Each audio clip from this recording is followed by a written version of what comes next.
मंडळी, सध्या सिनेसृष्टीत एकामागून एक कलाकार लग्न बंधनात अडकत असल्याचं पाहायला मिळतंय. त्यातच आता अजून एका मराठी अभिनेत्रीने त्यांच्या प्रेमाची कबुली दिली. ही अभिनेत्री म्हणजे तितिक्षा तावडे.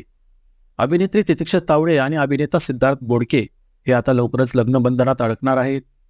मराठी अभिनेत्री तितिक्षा तावडे आणि अभिनेता सिद्धार्थ बोडके यांनी या अगोदर अनेक वेळा एकमेकांसोबतचे अनेक फोटो शेअर केले आहेत. त्यावरून चाहत्याने अनेकदा त्यांच्या प्रेमाबाबत आणि ते एकमेकांना डेट करत असल्याच्या चर्चाही केल्या होत्या. मात्र तेव्हा दोघांनी त्यांच्या नात्याची कबुली दिली नव्हती. आता मात्र तितिक्षा व सिद्धार्थने त्यांच्या या डेटच्या चर्चांना पूर्णविराम देत ते लग्न करणार असल्याचं सांगितलं आहे. तितिक्षा तावडेने सिद्धार्थ बोडके बरोबरचा केळवणाचा फोटो शेअर करत चाहत्यांना सुखद धक्का दिलाय. त्याने मला डेटसाठी विचारलं आणि आमच्या या सुंदर डेटचं केळवणात रूपांतर झालं, असं तितिक्षाने या फोटोखाली म्हटलंय. अभिनेता सिद्धार्थ बोडके आणि तितिक्षा तावडे यांनी तू अशी जवळ राहा या मालिकेत एकत्र काम केलं होतं.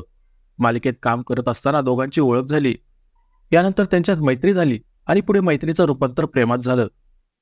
अभिनेता सिद्धार्थने आजवर अनेक मराठी मालिकांमध्ये महत्त्वाची भूमिका साकारली. तसेच तो गुम है किसी के प्यार में या हिंदी मालिकेतही झळकला होता.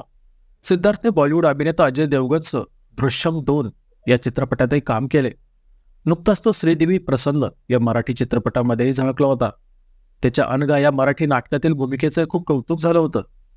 अभिनेत्री तितिक्षा तावडे ही प्रसिद्ध मराठी अभिनेत्री खुशबू तावडे हिची छोटी बहीण आहे. तितिक्षा तावडे ही आतापर्यंत असे हे कन्यादान, तू अशी जवळ राहा, सरस्वती अशा काही गाजलेल्या मालिकांमध्ये तिने काम केले. सध्या ती 7व्या मुलीची 7वी मुलगी या मालिकेत मुख्य भूमिका साकारते. अभिनेत्री तितिक्षा तावडे आणि अभिनेता सिद्धार्थ बोडके यांचं लग्न होणार असल्याबद्दल त्यांचे अभिनंदन आणि शुभेच्छा.